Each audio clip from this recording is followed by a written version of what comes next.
Officer Jace Corver's boots crunched on the frozen regolith as he completed his third perimeter sweep of the night. Ganymede's surface offered little warmth beyond the thermal barriers surrounding Helios Station, and even less excitement during graveyard shift. The moon's metallic core created electromagnetic storms that painted the sky in sheets of pale green and gold. But after 6 months stationed here, Jace barely noticed the aurora anymore. His HUD flickered, highlighting an anomaly near Sector 7's restricted access point.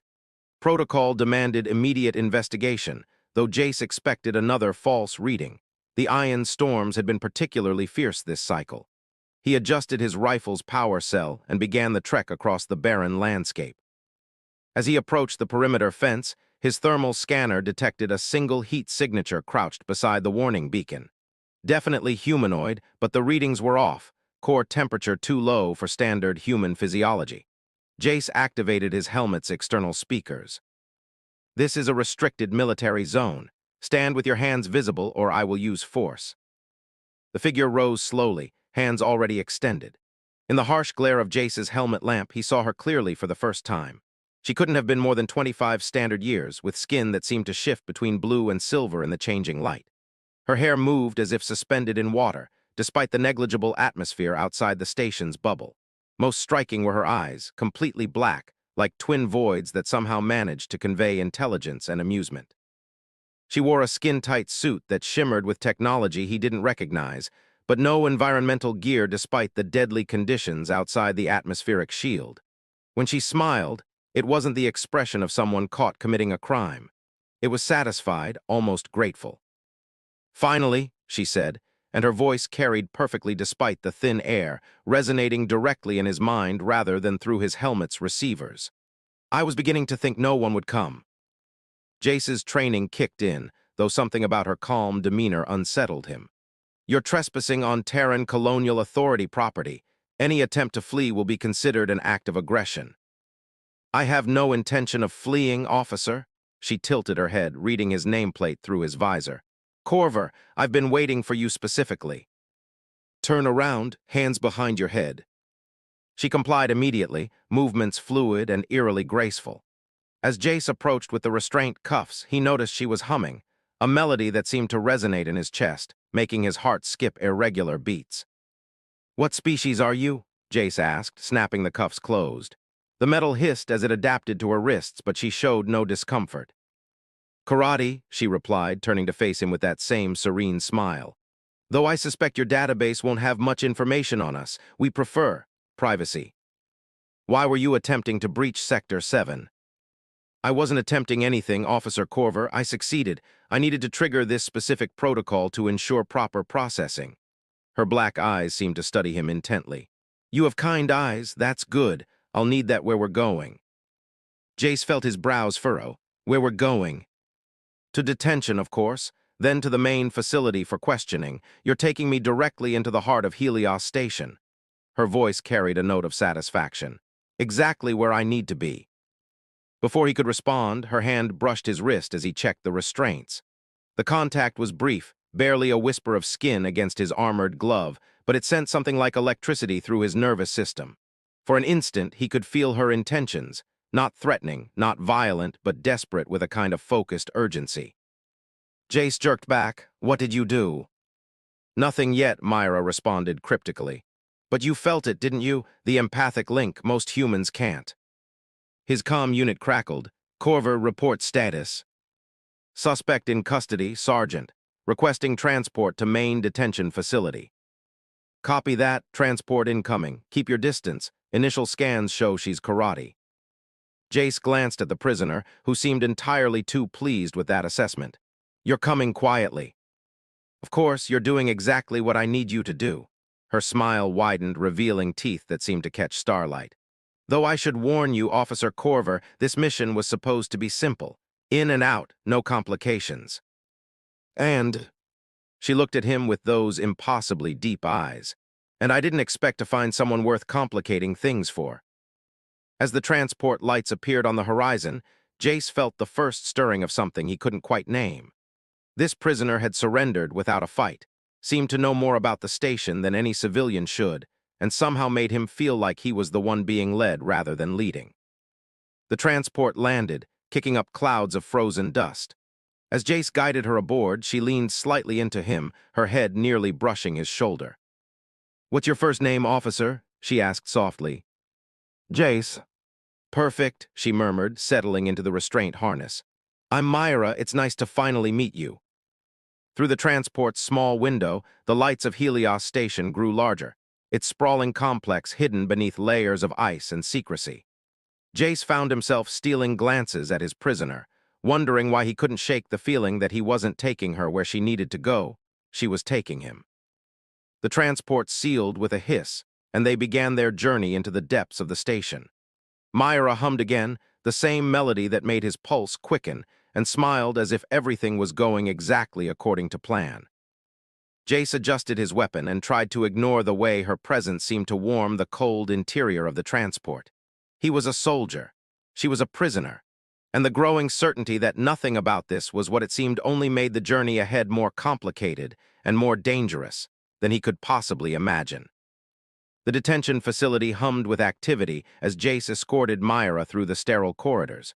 Her restraints clinked softly with each step, but she moved with the confidence of someone on a casual stroll rather than a prisoner being processed. The standard intake procedures had taken 3 hours, unusual for a simple trespassing case. "Interesting architecture," Myra observed, her black eyes tracking the security cameras. "Third-generation Terran design with modified Altarian shielding protocols. Your commander takes security seriously." Jace stopped mid-stride. "How could you possibly know that?" "We karate see more than what's visible," she replied cryptically. "Energy flows, emotional residues, structural harmonics, this place." She paused at the interrogation room door. "This place has many secrets." "In here," Jace activated the door pad, "and no more observations about station architecture." The interrogation room was standard. 2 chairs, a table, recording equipment, and walls designed to prevent any form of external communication. Jace secured Myra's restraints to the table's anchor point and took his position by the door. "Comfortable?" he asked, more out of habit than concern. "Perfectly," she tested the restraints, then settled back with that infuriating smile. "You've been assigned as my guard." "For the duration." "Good, I specifically requested someone with your qualifications." Before Jace could respond, the door slid open. Commander Elena Vasquez strode in, followed by 2 intelligence specialists. Her presence always made the room feel smaller, more dangerous. "I'll take it from here, Corver," Vasquez said without looking at him. Myra's eyes flashed with something like amusement. "Actually, Commander, I believe Officer Corver should remain. Our initial contact established certain protocols." Vasquez turned sharp eyes on Jace. "What protocols?" "Empathic linkage," Myra interjected smoothly. "Standard karate diplomatic procedure when first encountering new species. Officer Corver is now my designated interface. Removing him would violate interspecies convention." "There's no record of such a..." "Check your updated Alliance databases, Commander. The treaties of 2157 clearly state." "Enough," Vasquez waved a hand. "Corver stays, but maintain distance and remain silent." Jace resumed his position, trying to ignore the way Myra's eyes found his, and held them for just a moment too long. "Let's begin with simple questions," Vasquez continued. "State your name and purpose." "Myra Valithane, emissary of the Karate Collective. My purpose is classified under diplomatic immunity." "You were caught trespassing on a military installation." "I was ensuring proper protocol." Myra's smile never wavered. "Sometimes the direct approach is necessary when standard channels are compromised." The room's lights flickered slightly. Jace noticed the recording equipment showed unusual energy readings, but Vasquez and her team seemed oblivious. For the next hour, the interrogation continued in circles. Myra answered questions with precise vagueness, deflecting every attempt to learn about her true mission. During this time, Jace observed something the others missed. Every time Myra spoke, the electromagnetic readings spiked. She was doing something to the station systems. "Take a break," Vasquez finally ordered her team. "Corver, you too." "I'll stay with the prisoner," Jace replied automatically. "As you wish, but maintain protocol." When they were alone, the atmosphere shifted immediately. Myra relaxed, the formal edge leaving her posture. "Thank you for staying," she said softly. "I'm just doing my job." "Are you?" She tilted her head, studying him. "Or are you following an instinct you can't quite name?" Jace felt warmth creep up his neck. "What exactly are you doing with the station systems?" "Mapping, learning, preparing." She leaned forward as far as her restraints allowed. "Tell me, Jace, have you noticed anything unusual about Helios Station recently? Power fluctuations, restricted access increases, personnel changes?" He had. The last month had seen increasing security protocols, areas that were once accessible suddenly off-limits, and several staff transfers that didn't make sense. "Why should I tell you anything?" "Because something is very wrong here and you feel it too. That's why you responded to my presence. That's why the empathic link worked." Her voice dropped to almost a whisper. "That's why you haven't reported what you've sensed." Jace moved closer despite himself. "What exactly did you sense?" "Loneliness," she said simply. "Purpose, duty, honor, but underneath, questions, doubts about what you're really protecting here." Before he could respond, the lights went out completely. Emergency power kicked in, bathing the room in red emergency lighting. In the dimness, Myra's eyes seemed to glow. "They're accessing my data now," she murmured. "Your intelligence team is very thorough." "What data?" "The files I've been downloading since I arrived." She looked at him intently. "The ones that prove what Helios Station is really building." Jace felt his world tilt. "Building what?" "A weapon, Jace. One designed specifically to target karate neural patterns. Your people call it the Violet Protocol." The room seemed to spin. Jace gripped the edge of the table, mind racing. "That's impossible. Helios is a research station." "Researching ways to kill my people." Her voice carried a weight of sadness. "That's why I had to come. That's why I had to be captured and brought inside, to stop it." "And if you're lying?" She met his gaze steadily. "Then why do I feel like telling you the truth has become more important than my mission?" The door alarm chimed. Someone was returning. Jace found himself moving without thinking, activating the manual lock override. It would buy them a few seconds at most. "Jace, what are you doing?" "I don't know," he admitted, turning back to her. "But I need to know more before they separate us." Myra smiled, but this time it was different, warmer, more personal. "There's so much I need to tell you. About the weapon, about my real abilities, about why I—" The door override was breached. Vasquez and the security team rushed in, weapons drawn. "Step away from the prisoner, Corver." Jace raised his hands, backing away slowly. But as he moved, Myra caught his eye and mouthed two words that sent chills down his spine. "Trust me." "Officer Corver," Vasquez's voice was ice. "Explain yourself." "The prisoner was attempting to manipulate the restraint system. I was preventing her escape." Vasquez studied him for a long moment, then turned to Myra. "We're moving you to a secure facility. No more games." "Of course, Commander," Myra smiled serenely. "Though I believe Officer Corver should accompany the transfer, for continuity of the empathic protocol, naturally." Vasquez looked like she wanted to refuse, but protocol was protocol. "Very well, Corver, you'll maintain supervision until we can assign a proper specialist, but any more irregularities, and you'll be facing charges. Understood?" "Yes, ma'am." As the security team began the transfer procedures, Jace caught Myra's eye one more time. She gave an almost imperceptible nod toward his uniform pocket. When he reached there later, he found a small crystal that seemed to pulse with its own light, and a flood of images that hit his mind like a wave. Station blueprints, hidden laboratory facilities, files marked Violet Protocol, and beneath it all, a growing certainty that his entire world was built on lies. The crystal grew warm in his palm, and with it came Myra's voice crystal clear in his mind. "Tonight, Jace, I'll show you the truth. Be ready." As they led her away, Jace stood alone in the interrogation room, staring at the crystal that shouldn't exist, knowing his life was about to change forever. The station's hum had changed subtly, or maybe he was just hearing it differently now. Either way, there was no going back. The secure wing of Helios Station existed in a state of perpetual twilight, with filtered, recycled air that smelled of ozone and fear. Jace completed his rounds mechanically, but his attention remained fixed on the crystal burning like a coal in his pocket.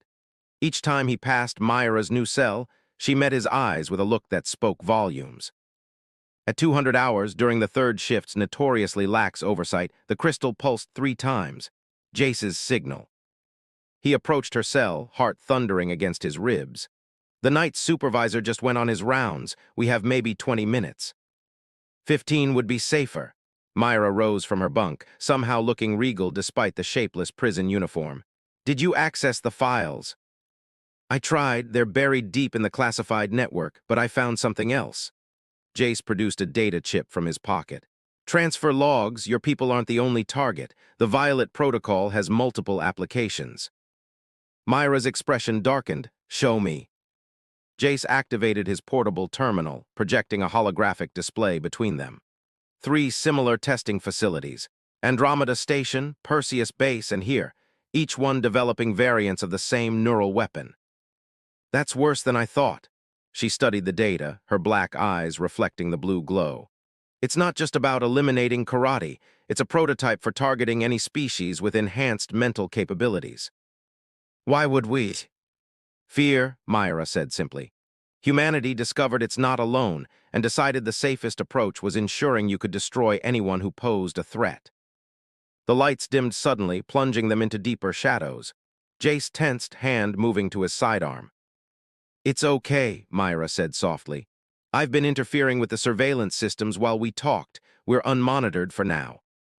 You can do that from a cell. I've been modifying the station system since I arrived. Small changes, creating opportunities. She moved closer to the barrier between them. I need to show you something, Jace, but it requires trust. What kind of trust? The kind that might end your career. The kind that might save both our species. Jace looked at her, really looked. In the dim light, he could see the subtle signs of exhaustion in her features, the weight of whatever burden she carried. But more than that, he saw humanity in those alien eyes. Purpose. Sacrifice. The crystal you gave me, he said. I've been having dreams, or maybe memories, places I've never been, feelings that aren't mine. That's the empathic link strengthening. Myra pressed her palm against the barrier. I didn't expect it to work so strongly with you. Most humans have latent empathic potential, but yours is remarkable. Without thinking, Jace pressed his hand against the barrier, mirroring her gesture. The moment their palms aligned, separated only by the energy field, the world shifted. Images flooded his mind. The karate homeworld, crystalline cities that sang in harmonics he could feel but not hear. Myra's childhood, growing up knowing her species' days might be numbered. The moment she volunteered for this mission, understanding she might never return. And underlying everything, a deep well of loneliness that echoed his own. That's beautiful, he whispered when the visions faded. That's home, Myra replied, her voice thick with emotion. That's what we're fighting to save. An alarm blared suddenly, shattering the moment. Red emergency lights strobed throughout the wing. Security breach, Jace muttered, checking his comm. Someone's accessed restricted files. They're initiating lockdown protocols. That's impossible. I haven't. Myra paused, understanding dawning in her eyes. Unless someone else is looking for the truth. Or someone's looking for us, Jace added grimly. The comm crackled to life. Officer Corver, report to command immediately. Prisoner transfer has been authorized. Jace met Myra's eyes. A decision point. Stay within the system and lose any chance of uncovering the truth, or step outside it and become a fugitive. The weapon, he said urgently. Where is it? Deep underground, level sub-7. But Jace, it's heavily guarded and we're going to destroy it. He surprised himself with the certainty in his voice. Tonight. Myra stared at him. You understand what you're saying, what you're risking. Better than you might think. Jace began overriding the cell's locking mechanism. I've been running security protocols for 6 months. I know the guard rotations, the blind spots, the emergency routes. This is insane. This is necessary. The cell door slid open silently. Besides, you made me complicit the moment you gave me that crystal, the moment you shared those dreams. She stepped out, and for a moment they stood face to face in the narrow corridor, close enough to touch, close enough to kiss. Jace, she said softly. Don't, he replied, but his hand was already cupping her cheek. Don't give me reasons to back out now. I wasn't going to, she leaned into his touch. I was going to thank you. Before rational thought could intervene, he kissed her. It was soft at first, tentative, then deepened as she responded. The empathic connection flared to life, and he could feel her surprise melting into warmth, her mission-driven focus softening into something more personal. When they broke apart, both were breathing heavily. "That complicates things," Myra whispered. "Everything about this is already complicated." Jace stepped back, forcing himself to focus. "We need to move. Can you reroute security to give us a path to the lower levels?" "Already done," she smiled, and he noticed her fingers were glowing faintly blue. "But there's something else. My abilities. Using them this extensively, especially combined with our connection, it's changing me. Changing you too." "What do you mean?" "You've been feeling it, haven't you? The station sounds different now. You can sense emotions from others. Your reflexes are faster." It was true. The changes had been so gradual he'd barely noticed. "Is that why you really wanted me as your guard? Not just for the empathic protocol?" "I wanted someone with inherent sensitivity. I found someone with potential I didn't expect. Someone I didn't expect to care about." Another alarm joined the first. Time was running out. "Move," Jace ordered, but softly. "We'll figure out the rest as we go." They slipped into the shadows of the maintenance corridor, two figures moving with enhanced senses through a station built on secrets. Behind them, their cells stood empty. Ahead, the truth waited in the depths, along with whatever consequences their choices would bring. As they descended deeper into Helios Station, Jace realized his life as Officer Corver was over. But something new was beginning, something dangerous and uncertain and surprisingly bright with possibility.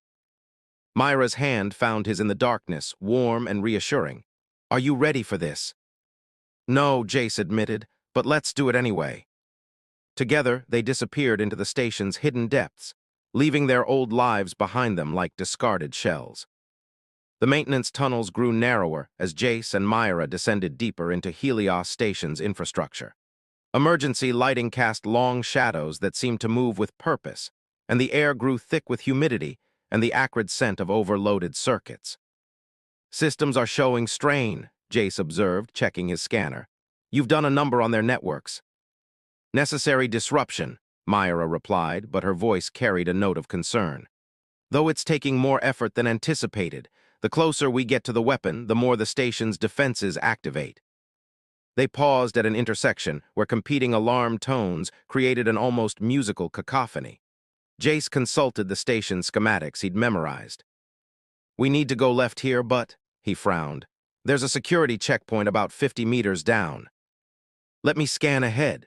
Myra closed her eyes, her fingers tracing patterns in the air. Blue energy rippled from her hands, spreading through the walls like visible sonar. After a moment, she swayed, and Jace caught her arm. "You're pushing too hard." "I'm fine." But her skin had taken on a pale, almost translucent quality. "Two guards at the checkpoint, standard patrol. We can bypass them through the ventilation system."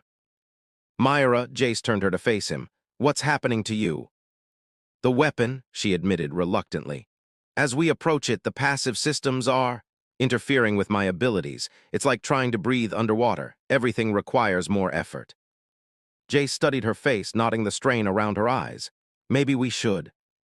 "No," her voice firmed. "We're too close to stop now." They navigated the ventilation shafts with practiced efficiency, the confined space forcing them into close proximity.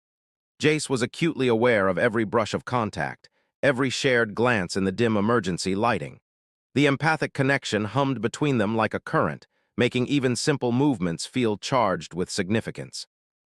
"There," Myra whispered as they reached another access point. "Sub-level 6, one more level to go." They dropped into a corridor that was noticeably different from the upper levels. The walls here were older, constructed of materials Jace didn't recognize. Ancient tech hummed behind reinforced panels, and the very air seemed to vibrate with latent energy. "This section predates the official station construction," Myra observed, her face brightening with renewed strength. "Terran military found something here and built around it." "Found what?" Before she could answer, boots echoed from ahead. Jace grabbed Myra's arm, pulling her into an alcove just as a patrol passed. As they pressed against the wall, her body aligned with his, heart beating against his chest. "I need to tell you something," she whispered when the guards had passed. "Now. Especially now." Her dark eyes searched his face. The Violet Protocol, it's not just a weapon, it's a key. This entire moon was once a karate outpost millennia ago. The weapon is built on technology my ancestors left behind. Jace felt the implications sink in. They're not just creating a weapon. They're perverting sacred technology into a tool of genocide. The anger that flooded through him was matched by something else, a fierce protectiveness that surprised him with its intensity. Then we stopped them. Jace, her hand cupped his cheek. After this, everything changes. We can't go back. I don't want to go back. The words came out more raw than intended. These past few hours with you, I felt more alive than in 6 months of duty. She rose on her toes, bringing their faces level. Show me. He kissed her then, deeper and more desperate than before. In the confined space, away from cameras and protocols, the kiss became something more primal. Her hands tangled in his hair, his gripped her waist, pulling her impossibly closer. The empathic connection exploded between them, and suddenly Jace could feel everything.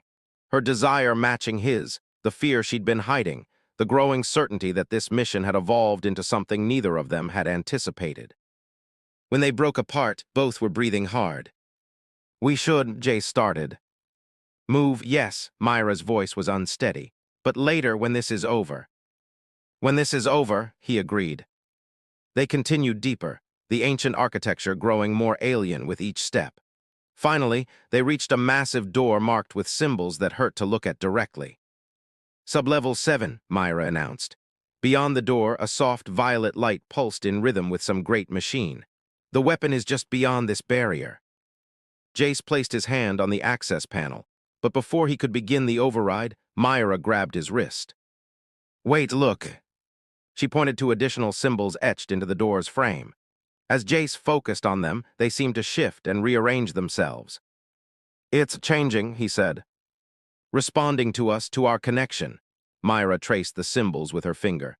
The original karate safeguards are still active. The weapon recognizes empathic pairing. It's waiting for clearance. Clearance for what? Deactivation sequence. Her eyes widened with understanding. The humans couldn't fully unlock its potential without this, but we can shut it down permanently. We just need to. An explosion rocked the station. In the distance, the sound of heavy boots and shouted orders grew louder. They've found us, Jay said grimly. Or someone led them here, Myra replied, studying the door thoughtfully. The empathic link created a detectable energy signature. They've been tracking us since we kissed. Jace checked his weapon, calculating their options. How long do you need to deactivate the weapon? With you here to maintain the link, maybe 5 minutes. Then we'd better get started. He activated the comm system, because they're going to be here in 3. Myra pressed her palm against the door, and violet energy exploded across its surface. The symbols blazed to life, and an ancient mechanism groaned to life. Jace, when we go in there, everything we've shared, our thoughts, our feelings, the weapon will amplify it. It might be overwhelming. He placed his hand over hers on the door.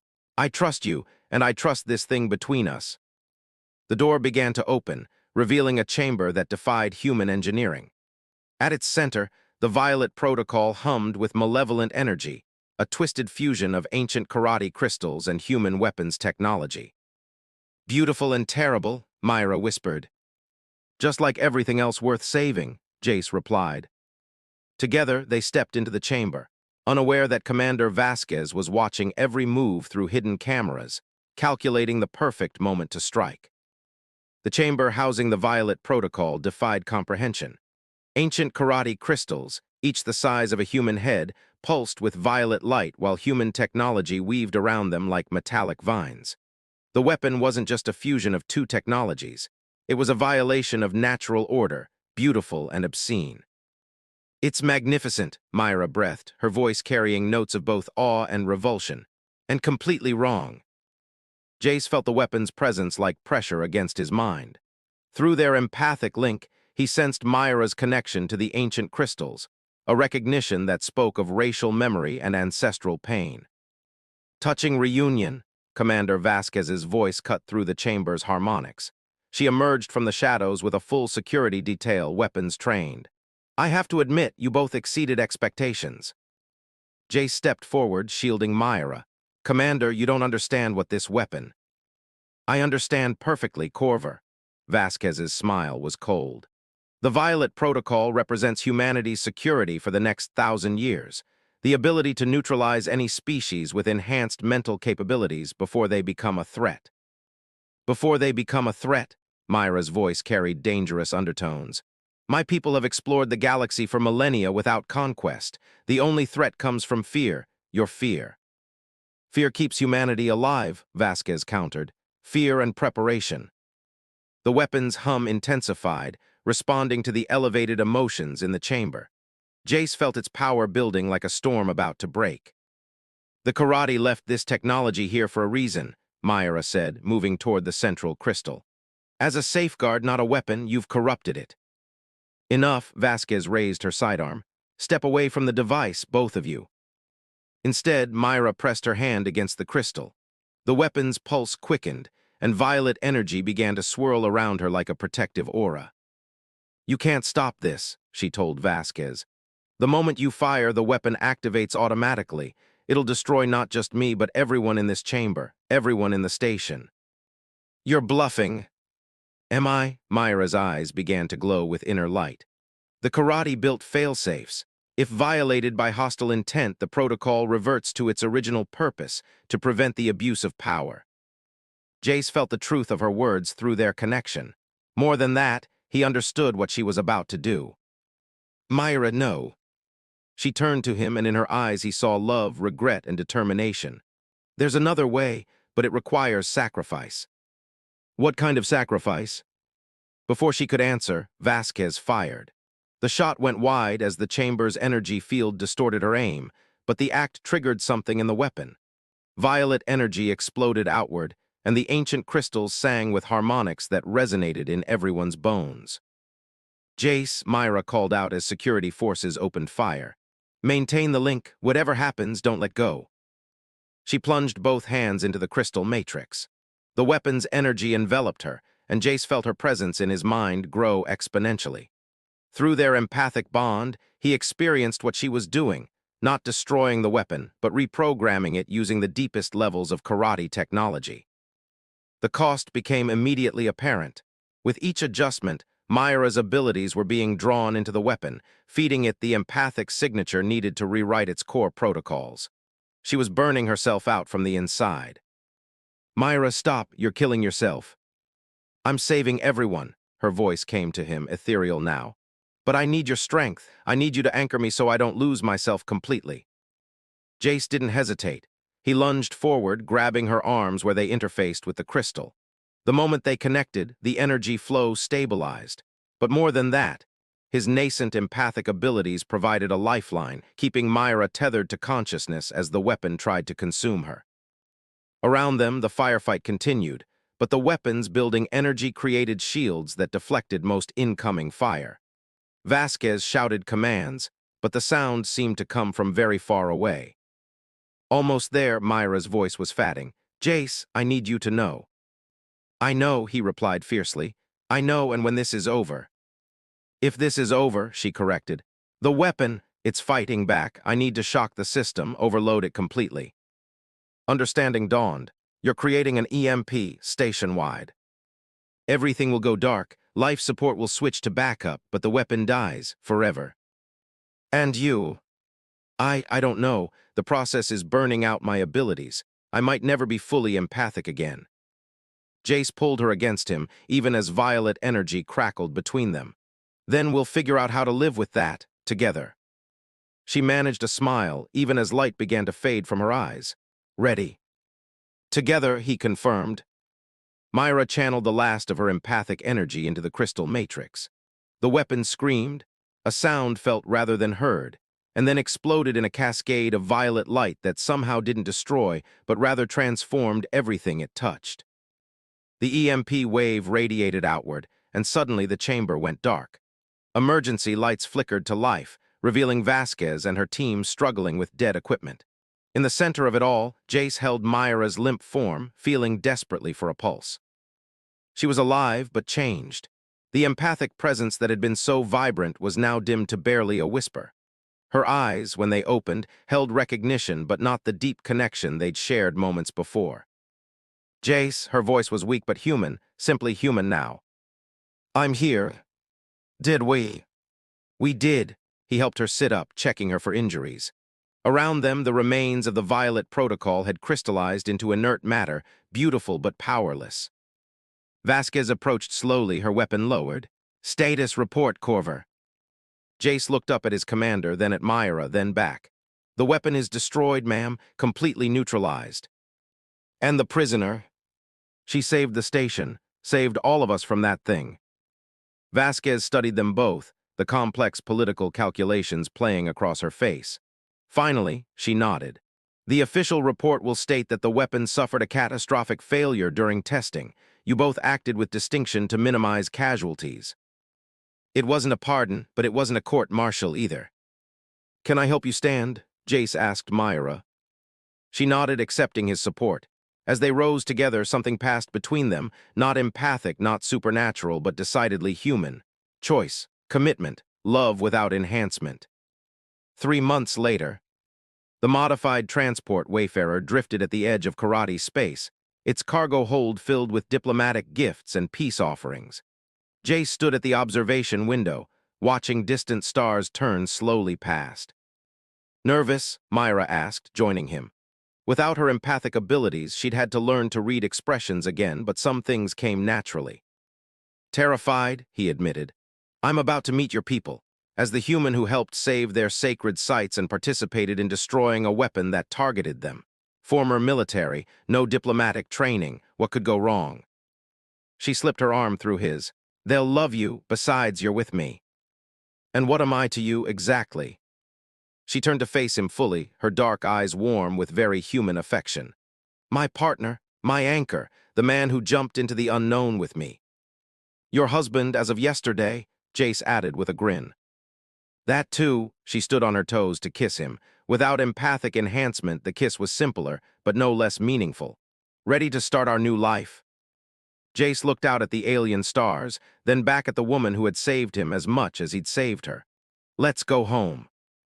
The Wayfarer engaged its jump drive, carrying them toward Karate space, toward new beginnings, toward a future written not in empathic bonds or military protocols, but in choice and hope and love.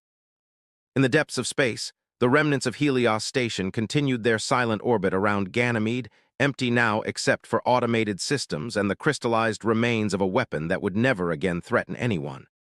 The Violet Protocol had ended, but its story, their story, was just beginning.